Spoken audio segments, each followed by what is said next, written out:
Hai semuanya, Indonesia memiliki pasukan elit yang disegani oleh dunia. Pasukan elit tersebut terdiri dari prajurit TNI pilihan yang tergabung dalam beberapa regu khusus. Ada 9 regu khusus yang berasal dari 3 matra, seperti Angkatan Darat, Angkatan Laut, dan Angkatan Udara. Berbicara mengenai ulang tahun TNI, HUT ke-75 TNI jatuh pada hari kemarin, Senin 5 Oktober 2020. Nah, jadi sekarang kita akan membahas tentang 9 pasukan elit TNI yang paling ditakuti dan disegani oleh dunia versi YouTube Flang.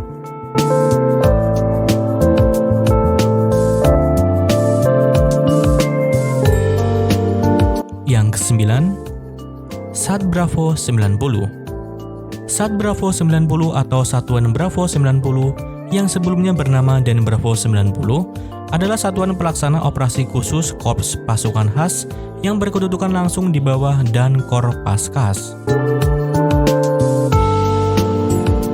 Satuan Bravo 90 Paskas bertugas melaksanakan operasi intelijen seperti melumpuhkan alutsista atau instalasi musuh dalam mendukung operasi udara dan penindakan teror pembajakan pesawat serta operasi lain sesuai kebijakan Panglima TNI.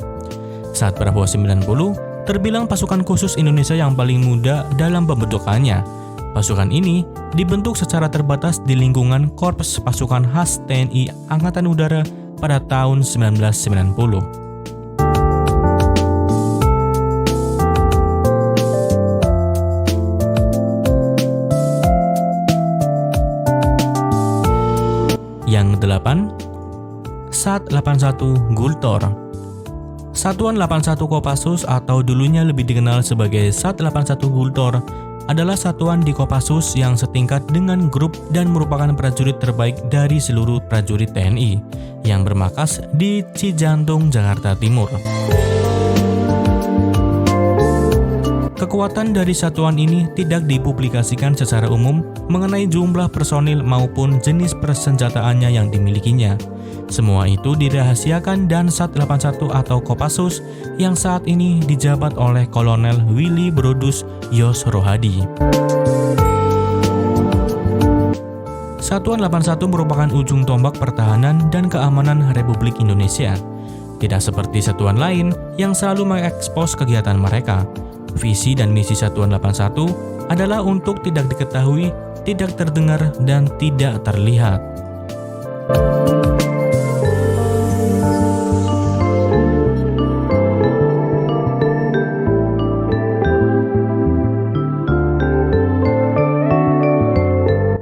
Yang ke-7, Batalion Raider.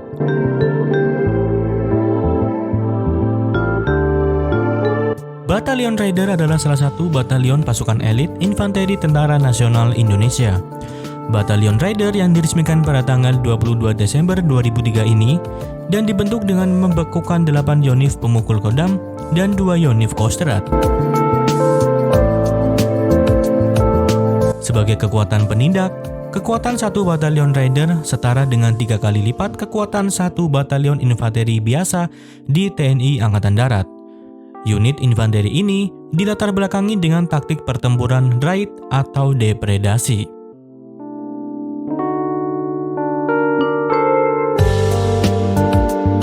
Setiap Batalion Raider terdiri dari 747 personil. Mereka memperoleh pendidikan dan latihan khusus selama 6 bulan untuk perang modern, anti-gerilya, dan perang berlarut. Setiap batalion ini dilatih untuk memiliki kemampuan tempur 3 kali lipat batalion infanteri biasa. Mereka dilatih untuk melakukan penyergapan dan mobil udara seperti terjun dari helikopter. 50 personil di antara 747 orang personil dalam satu batalion Raider memiliki kemampuan anti-teror dan keahlian-keahlian khusus lainnya.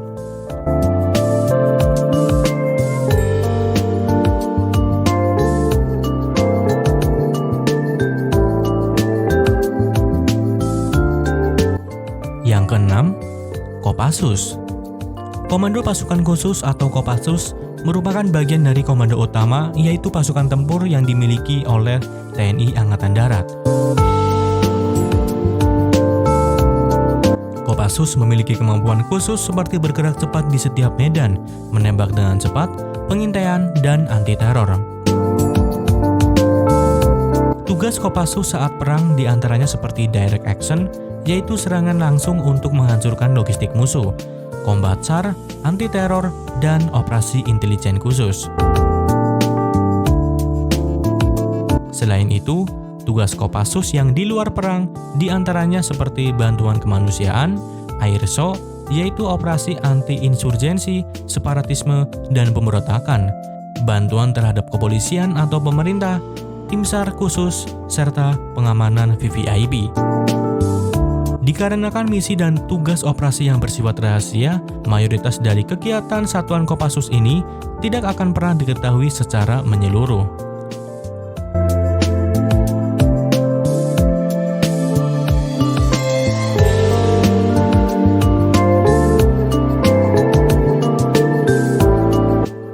Yang kelima, Tontaipur. Peleton Intai Tempur atau biasa disingkat dengan Tontaipur merupakan sebuah pasukan berkualifikasi intelijen tempur Kostrad. Pembinaan satuan berada di Yon Satria Sandi Yuda dan dalam pengoperasian di bawah kendali Panglima Kostrad yang berkemampuan Trimatra. Anggotanya direkrut dari satuan-satuan yang berdinas di Kostrad. Tujuan pembentukan peleton Taipur ini adalah untuk melatih dan membentuk prajurit satuan jajaran Kostrad menjadi prajurit Taipur yang memiliki kemampuan khusus dalam melaksanakan tugas operasi di berbagai bentuk medan, baik di rawa laut, hutan, gunung, maupun perkotaan.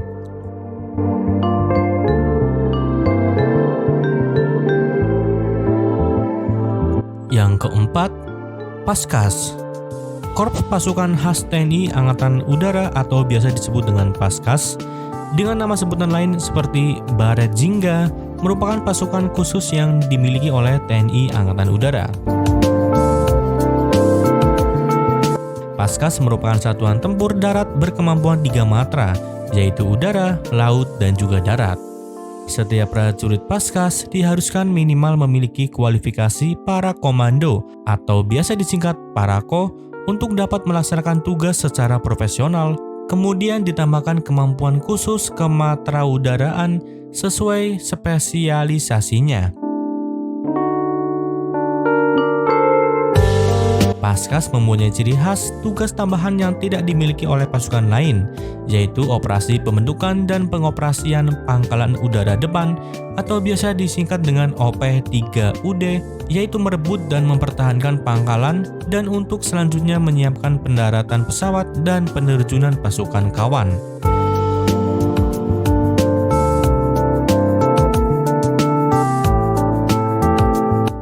Yang ketiga, Kopaska.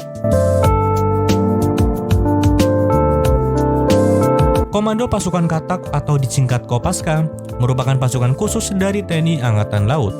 Kopaska didirikan pada 31 Maret 1962 oleh Presiden Soekarno untuk mendukung kampanye militer di Irian Jaya.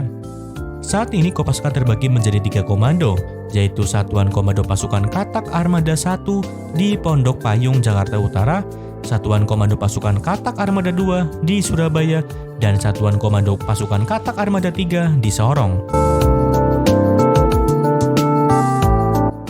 Tugas utama dari pasukan ini adalah peledakan atau demolisi bawah air, termasuk sabotase atau penyerangan rahasia ke kapal lawan dan sabotase pangkalan musuh, torpedo berjiwa atau biasa disingkat dengan kamikaze, penghancuran instalasi bawah air, pengintaian, mempersiapkan pantai pendaratan untuk operasi amfibi yang lebih besar, serta anti-teror di laut.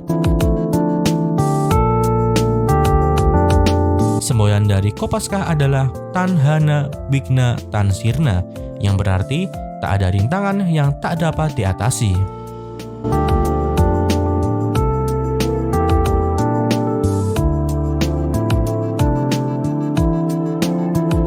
Yang kedua, Yon Taifib. Batalion Intai Amfibi atau biasa disingkat dengan Yon Taifib merupakan satuan elit Korps Marinir yang memiliki spesialisasi dalam operasi pengintaian amfibi dan pengintaian khusus. Kesatuan ini sebanding dengan halnya 3 grup Yuda Kopassus dalam jajaran TNI Angkatan Darat. Dahulunya, Satuan ini dikenal dengan nama KIPAM atau Komando Intai Para Amfibi. Untuk menjadi anggota Yontaifib, calon diseleksi dari prajurit marinir yang memenuhi persyaratan mental, fisik, kesehatan, dan telah berdinas aktif minimal 2 tahun. Salah satu program latihan bagi siswa pendidikan Intai Amfibi adalah berenang dalam kondisi tangan dan kaki terikat sejauh 3 km.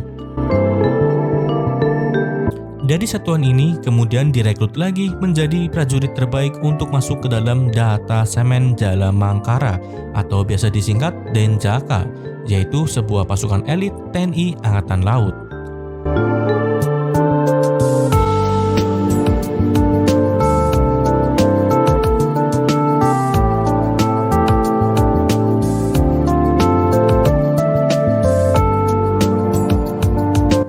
Yang pertama, Denjaka. Detasemen Jala Mangkara atau biasa disingkat dengan Denjaka merupakan detasemen penanggulangan teror aspek laut yang berasal dari TNI Angkatan Laut.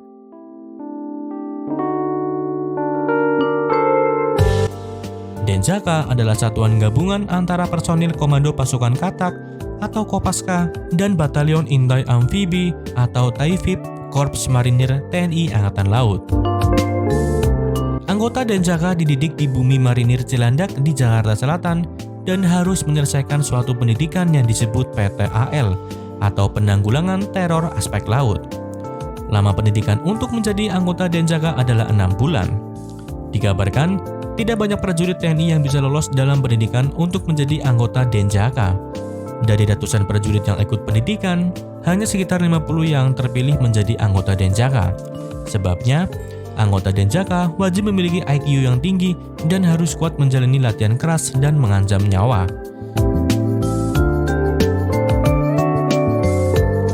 Nah, cukup sekian video kali ini.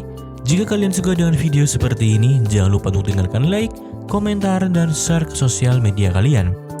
Cekap semanten, matur suwun.